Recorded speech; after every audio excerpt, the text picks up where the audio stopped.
کیا نمازوں کو چھوڑنے کے لیے اللہ نے دنیا میں بھیجا ہے؟ کیا جھوٹ بولنے کے لیے اللہ نے دنیا میں بھیجا ہے؟ کیا غیبت کرنے کے لیے اللہ نے دنیا میں بھیجا ہے؟ کیا شراب پینے کے لیے اللہ نے دنیا میں بھیجا ہے؟ کیا ایسا کام کرو جس کام سے اللہ ناراض ہوتے ہیں اس لیے اللہ نے دنیا میں بھیجا ہے؟ ہرگز نہیں، بلکہ اللہ نے انسان کو دنیا میں اس لیے بھیجا ہے تاکہ بندہ دنیا میں جا کر اللہ کے احکامات کے مطابق زندگی گزارنے والا بن جائے۔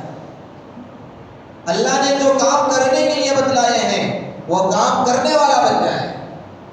نمازوں کی پابندی کرنے والا بن جائے، روزے رکھنے والے بن جائے، زکوٰۃ ادا کرنے والا بن جائے، زبان سے اچھی بات کہنے والا بن جائے، اچھے اخلاق اس کی زندگی کے اندر آ جائیں، برے کام اس کی زندگی سے نکل جائیں۔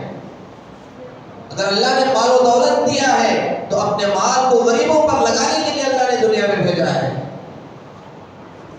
دل کو ہمارے پاک و صاف کرنے کے لیے، دل کے اندر حسد، کینہ، بغض، جو دشمنیاں ہیں اس کو ختم کرنے کے لیے اللہ نے دنیا میں بھیجا ہے۔ اگر انسان دنیا میں آنے کے بعد ان اچھائیوں کو چھوڑ کر برے راستے کو اختیار کرتا ہے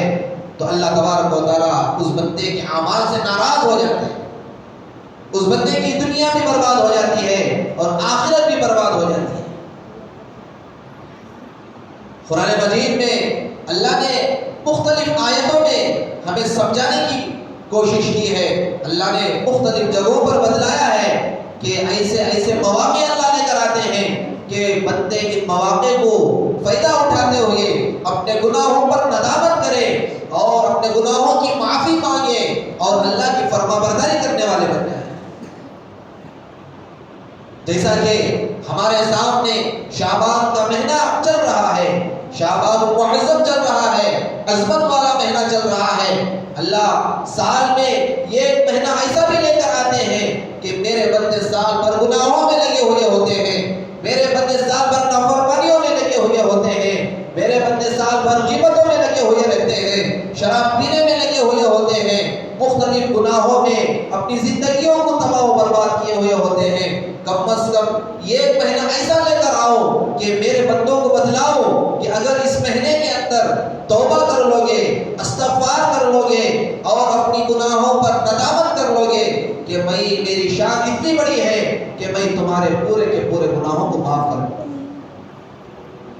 کتنا بڑا آفر ہے۔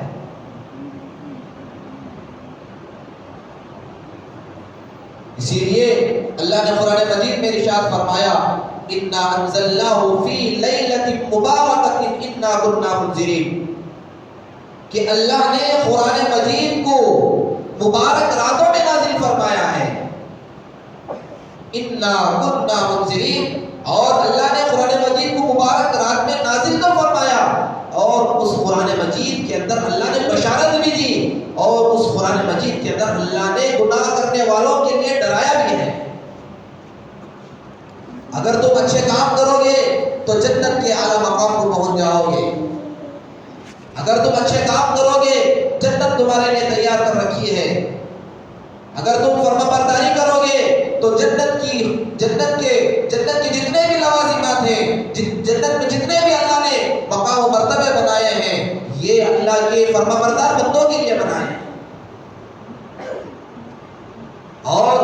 جو بندے دنیا میں جانے کے بعد اللہ کی نافرمانی کرتے ہیں، قرآن کی آیتوں کو سننے کے باوجود اس پر عمل نہیں کرتے، اللہ کی نافرمانی کرتے ہوئے زندگی گزارتے ہیں، نمازوں کو چھوڑتے ہوئے زندگی گزارتے ہیں، اللہ کو ناراض کرتے ہوئے زندگی گزارتے ہیں، تو اللہ نے فرمایا اِنَّا كُنَّا مُنذِرِينَ اور میں بے شک تمہیں ڈرانے والا بھی ہوں۔ وعیدیں بتلائی اللہ نے جہنم کیا چیز ہوتی ہے، اللہ کی نافرمانی جو بندہ دنیا میں رہتے ہوئے کرتا ہے اس کا سلوک قبر میں کیا ہوتا ہے، حشر میں کیا ہوتا ہے، پل صراط کا راستہ اس کے لیے کیا ہوتا ہے، اللہ کے سامنے کھڑے ہو کر اپنی پوری زندگی کا حساب و کتاب کس طریقے سے دینا ہے، اللہ نے جو جوانی دی ہے اس جوانی کا حساب تجھے دینا ہے، اللہ نے تجھے مال عطا فرمایا تھا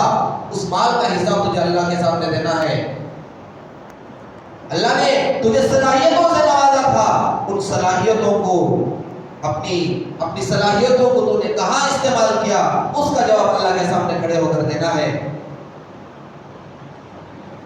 اگر اپنی صلاحیتوں کو، اپنے جان کو، اپنے مال کو، اپنی صحت کو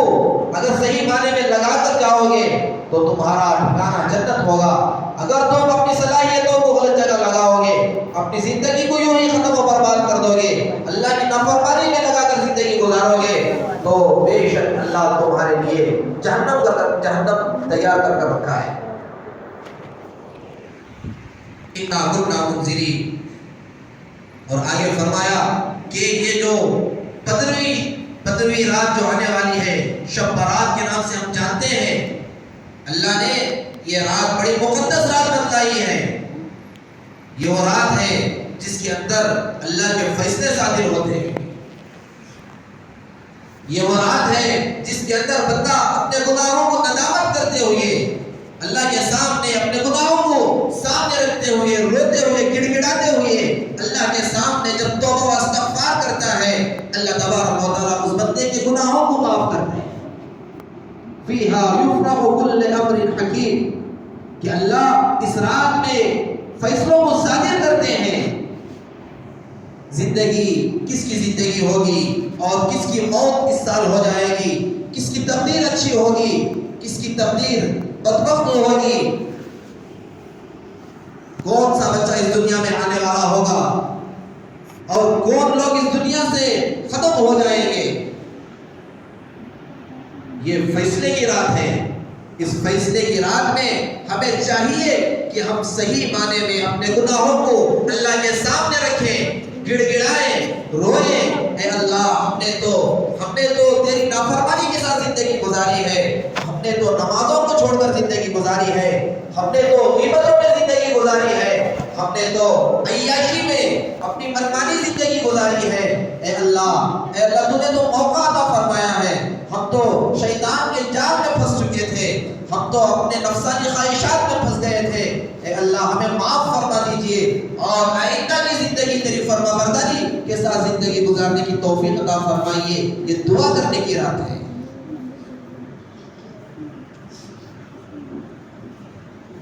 اسی لیے جناب محمد رسول اللہ صلی اللہ علیہ وسلم نے فرمایا شعبان شہری و رمضان شہر اللہ، شعبان میرا مہینہ ہے۔ میرا مہینے کا مطلب کیا ہے؟ اللہ کے نبی علیہ السلام شعبان کے مہینے کی اتنی عظمت اور اتنا احترام فرماتے تھے کہ صحابہ خود پریشان ہو جاتے کہ رمضان تو ابھی آنے والا ہے، لیکن اللہ کے نبی علیہ السلام ایسی عبادت میں لگے ہوئے ہیں، ایسے روزے رکھ رہے ہیں اور ایسا اللہ کے سامنے گڑ گڑا رہے ہیں اور ایسا رو رہے ہیں گویا کہ رمضان آج ہی موجود ہے، رمضان آ چکا ہے۔ ایسی عبادت اللہ کے نبی علیہ السلام فرمایا کرتے ہیں۔ ایک روایت میں آتا ہے اللہ کے نبی علیہ السلام نے 13ویں شعبان میں اللہ کے نبی علیہ السلام نے اللہ کے دربار میں حاضر ہو کر دعا فرمائی، اے اللہ میری امت کی شفاعت عطا فرما۔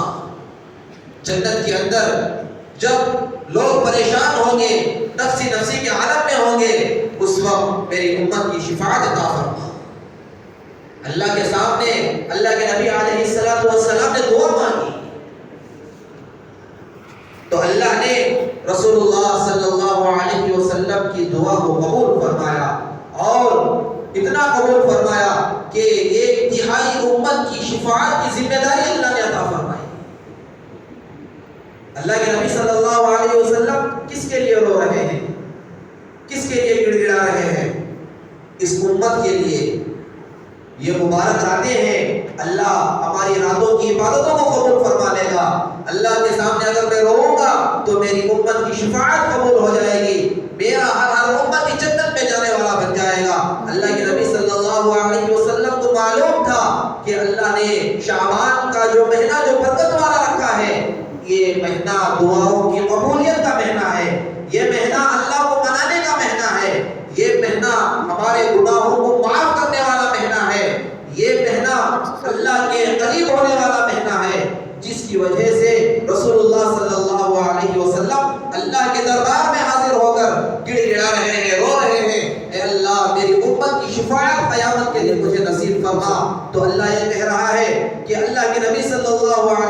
وسلم کی دعا کو قبول فرمایا اور فرمایا کہ میں ایک تہائی امت کی شفاعت تمہارے لیے نصیب فرماؤں گا۔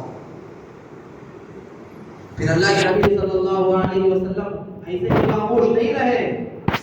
چلو ایک تہائی امت کی شفاعت مجھے مل گئی، بہت سارے امت میں ایسے لوگ ہوں گے جو میری محبت میں اور اللہ کی محبت میں عبادت کرنے والے ہوں گے، لیکن بہت سارے ایسے لوگ ہوں گے جن کی آنکھوں کے سامنے میرے سنتوں کا جنازہ نکلتا ہوا ہوگا، لیکن اس کے باوجود بھی ان کے سب پر، ان کے چہرے پر رتی برابر بھی کوئی فرق نہیں پڑتا۔ اللہ کے نبی یہ نہیں سوچے کتنے ایسے لوگ ہیں ہمارے معاشرے میں، ہمارے مسلمانوں میں، کہ ان کی زندگیوں سے اللہ کے نبی صلی اللہ علیہ وسلم کی سنتیں ختم ہو گئی، نہ ان کے لباس سے نظر آتا ہے،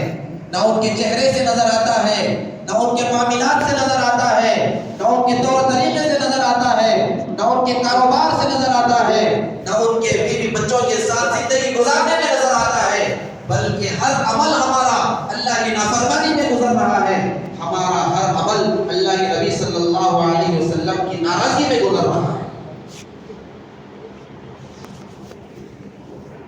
صبح سے لے کر شام تک اگر کوئی آدمی محاسبہ کرے،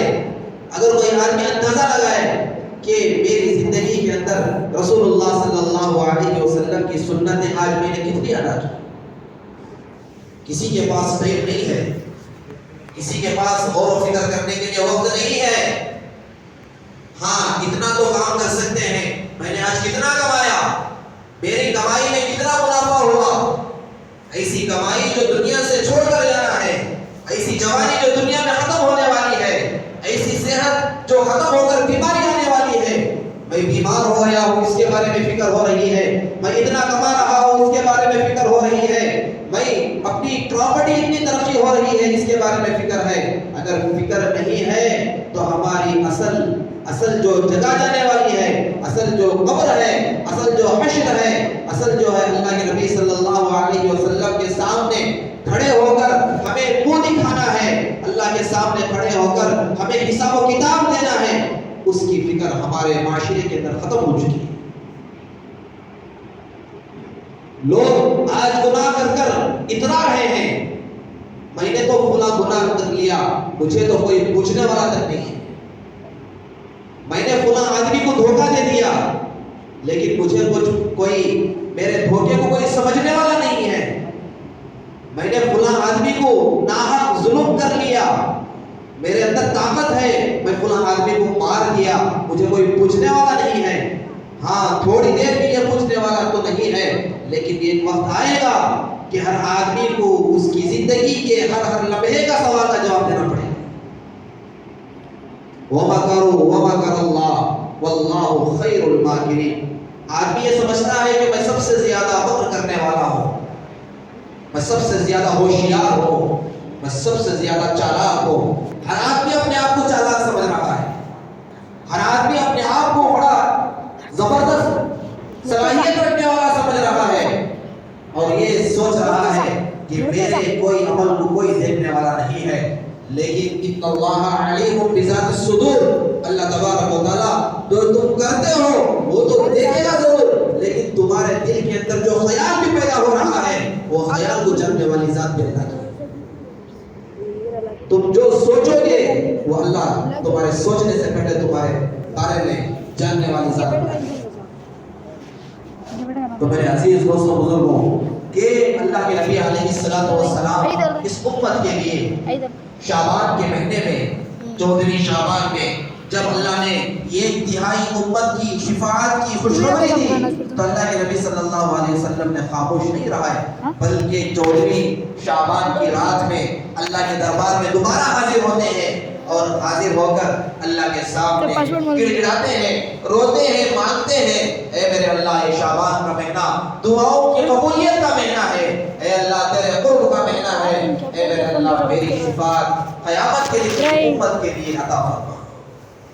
جب اللہ کے نبی صلی اللہ علیہ وسلم اللہ کے پاس دعا مانگے اور اللہ کے نبی صلی اللہ علیہ وسلم کی دعا کو قبول نہ کرے، یہ ہو ہی نہیں سکتا۔ اللہ کے نبی اللہ کے لاڈلے ہیں، اللہ کے نبی علیہ السلام کے صدقے سے اللہ نے جنت کو بنایا ہے، جنت کی نعمتوں کو بنایا ہے، چاند و سورج کو بنایا ہے، زمین و آسمان کو بنایا ہے، دنیا میں جتنی بھی نعمتیں ہیں وہ سب کچھ جناب محمد رسول اللہ صلی اللہ علیہ وسلم کے صدقے سے اللہ نے بنایا ہے۔ جب اللہ کے نبی علیہ السلام اللہ کے دربار میں کھڑے ہو کر اور بیٹھ کر اللہ کے سامنے گڑ گڑا رہے ہیں، اے میرے اللہ میری امت کی شفاعت قیامت کے دن مجھے نصیب فرما۔ جب اللہ کے نبی صلی اللہ علیہ وسلم اللہ کے سامنے گڑ گڑاتے ہیں، مانگتے ہیں، تو اللہ تبارک و تعالی، اللہ کی شان تو بڑی ہے، آدمی گناہ کر کر تھک جائے گا، لیکن اللہ کی ذات اتنی بڑی ہے کہ اللہ کبھی معاف کر کر نہیں سکے گا۔ یہ گنہگار بندہ ہے، گناہ کرتا رہا زندگی بھر، جوانی سے لے کر بڑھاپے تک، موت کے آخری سانس تک بندہ گناہ کرتا رہا، اللہ کی نافرمانی کرتا رہا، نمازوں کو چھوڑتا رہا، لوگوں کو دھوکہ دیتا رہا، اللہ کو ناراض کرتا رہا، رسول اللہ صلی اللہ علیہ وسلم کی سنتوں کو چھوڑ کر زندگی گزارتا رہا۔ لیکن جب بندہ اللہ کے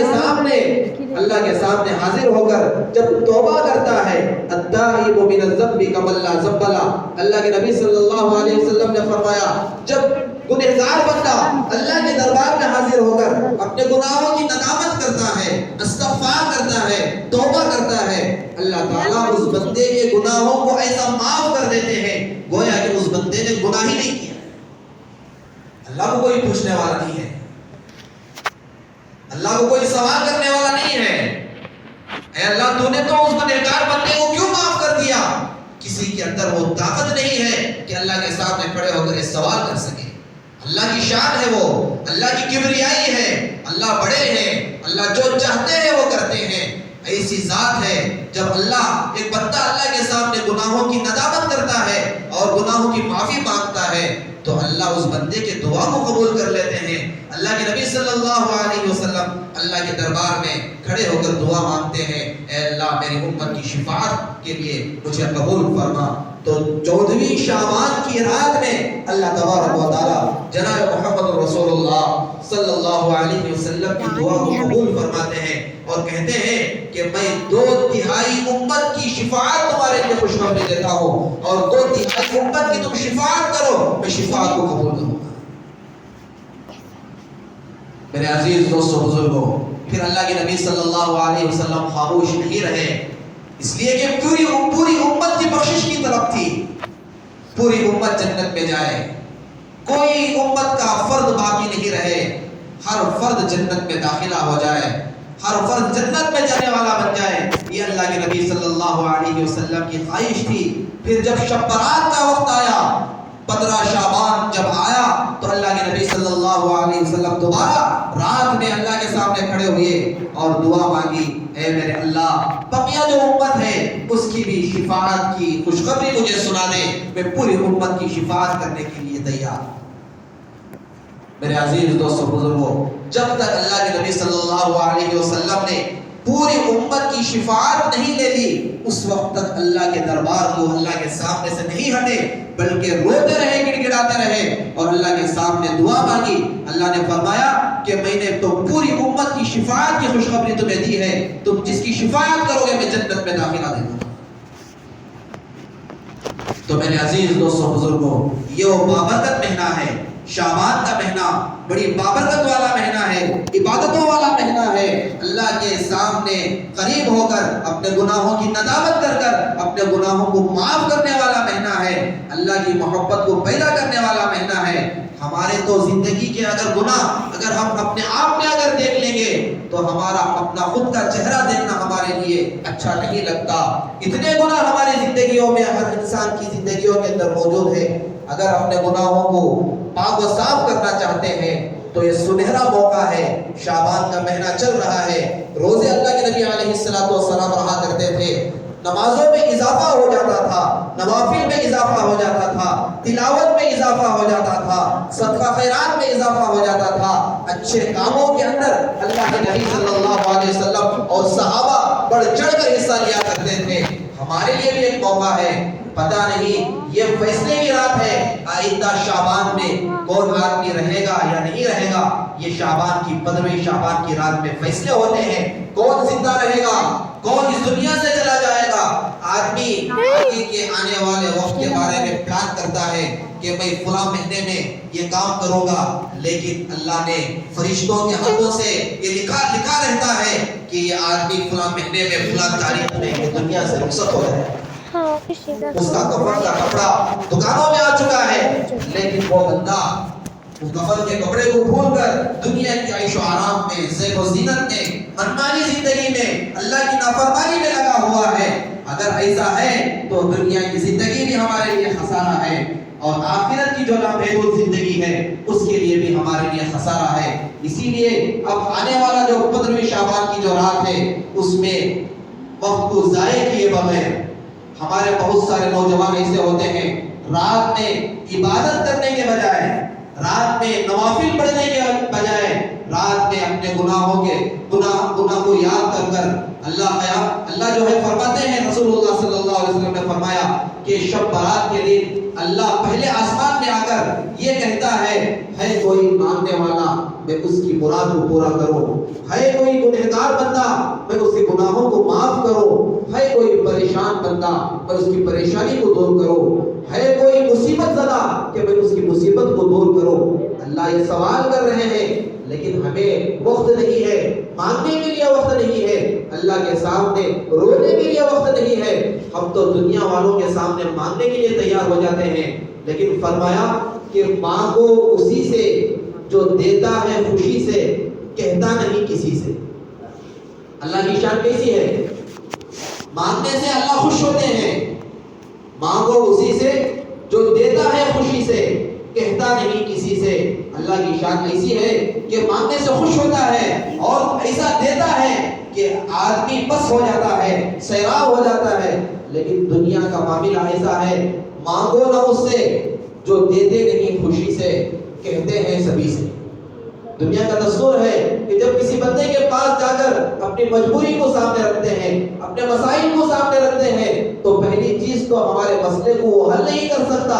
اگر حل بھی کر دے, کوئی مسئلہ کوئی تھوڑا بہت رقم دے دے, تو لوگوں کے سامنے کہتا پھرتا ہے کہ میں فلاں آدمی کے اوپر احسان کیا, میں فلاں آدمی کے اوپر احسان کیا, میں اتنی رقم دیا, ایسے وقت میں نے اسے ساتھ دیا. کہ لوگوں کا مزاج ہے کہ لوگوں کے درمیان میں کہتے پھرتے ہیں. اس لیے اللہ کے سامنے مانگیں, اپنے مسائل کو حل کریں, اپنے پریشانیوں کو حل کریں, اپنے زندگیوں کو جو گناہوں میں اب تک جو گزارے ہیں اس کی ندامت کریں. اللہ معاف کرنے والے ہیں. اللہ تعالی ہم سب کو شعبان المعظم کی قدردانی کرنے کی توفیق عنایت فرمائے, اور 15ویں شعبان میں روزہ رکھنے کی بھی اللہ ہمیں توفیق عنایت فرمائے. لہو لعب میں, کھیل کود میں, عیاشی میں, اور راستوں میں بہت سارے نوجوان ایسے ہوتے ہیں میٹنگ کرتے ہیں, ماں باپ پریشان ہوتے ہیں, غیر خوف لوگ جو ہے دیکھ کر کیا یہ سمجھتے ہیں شاید کہ ان کے قرآن میں یہی سکھایا جاتا ہے, شاید کہ ان کے حدیث میں یہی سکھایا جاتا ہے کہ رات میں باہر جا کر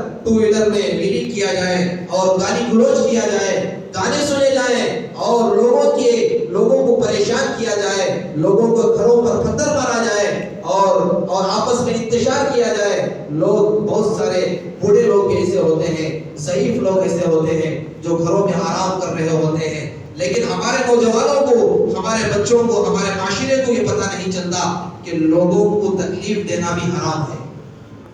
عبادت اپنی جگہ ہے. ایک صحابی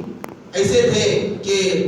آہستہ قرآن پڑھ رہے تھے, اور ایک صحابی ایسے تھے کہ جو زور سے پڑھ رہے تھے. اللہ کے نبی صلی اللہ علیہ وسلم نے پوچھا کہ تم کیوں آہستہ پڑھ رہے ہو؟ تو فرمانے لگے کہ بازو ایک ساتھی سو رہے ہیں, میں اگر قرآن کی تلاوت زیادہ کروں گا, زور سے کروں گا, منہ سے اس کی نیند میں خلل پیدا ہو جائے گا. یہاں تک سوچا کرتے تھے. لیکن ہم تو عبادت تو نہیں کر رہے ہیں, لیکن دنیا کی کاموں میں مشغول ہیں, گانوں میں, کھیل کود میں, لہو لعب میں, جس کی وجہ سے ہمارے مسلمانوں کو بھی تکلیف پہنچتی ہے اور غیر قوموں کو بھی تکلیف پہنچتی ہے. اس سے میسج ہمارا خراب نکلتا ہے. لوگ جو ہے ہمارے سے نفرت کرنے والے ہو جاتے ہیں. پہلے تو ایسا موقع تھا کہ لوگ ہمارے اعمال کو دیکھ کر ہدایت پر آتے تھے, آج ہمارے اعمال کو دیکھ کر دین سے دور ہو رہے ہیں. آج ہمارے معاملات کو دیکھ کر دین سے دور ہو رہے ہیں. پہلے زمانے میں صحابہ کے زمانے میں تقریروں کی ضرورت نہیں تھی بلکہ زندگی کو دیکھ کر ایمان میں داخل ہوتے تھے. آج تو بیانات تو ہوتے ہیں, تقاریر تو ہوتے ہیں, لیکن ہمارے اعمال صحیح نہیں ہونے کی وجہ سے اپنے غیر بھی جو ہے ہمارے سے دور ہو رہے ہیں. اس وجہ سے یہ گناہ کرنے کا موقع نہیں ہے. توبہ استغفار کریں, عبادتوں میں اپنا وقت لگائیں, رمضان مبارک کی تیاری کریں. اللہ تعالی ہم سب کو کہنے سے زیادہ, سننے سے زیادہ عمل کرنے کی توفیق عنایت فرمائے. آمین. وآخر دعوانا ان الحمد للہ رب العالمین. جو حضرات سنت نہیں پڑھے سنت پڑھے.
الحمد لله الذي لم يزل ولا يزال حيا قيوما عالما قديرا مدبرا سميعا بصيرا.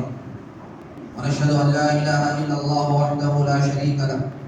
ونشهد ان سيدنا وسندنا ونبينا ومولانا محمدا عبده ورسوله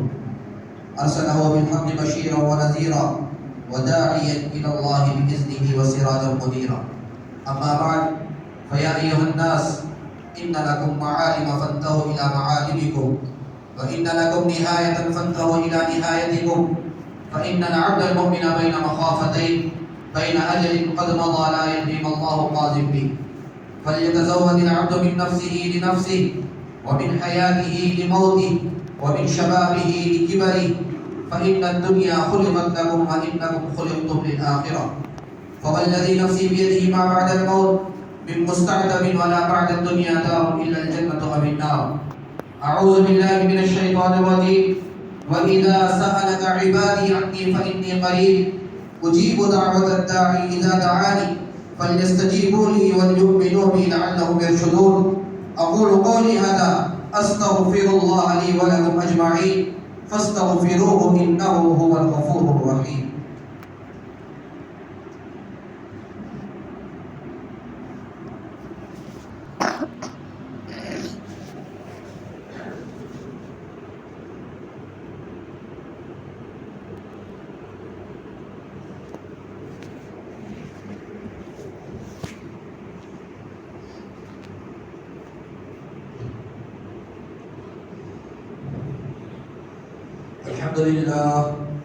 الحمد لله نحمده ونستعينه ونستغفره ونؤمن به ونتوكل عليه, ونعوذ بالله من شرور أنفسنا ومن سيئات أعمالنا. من يهده الله فلا مضل له ومن يضلله فلا هادي له.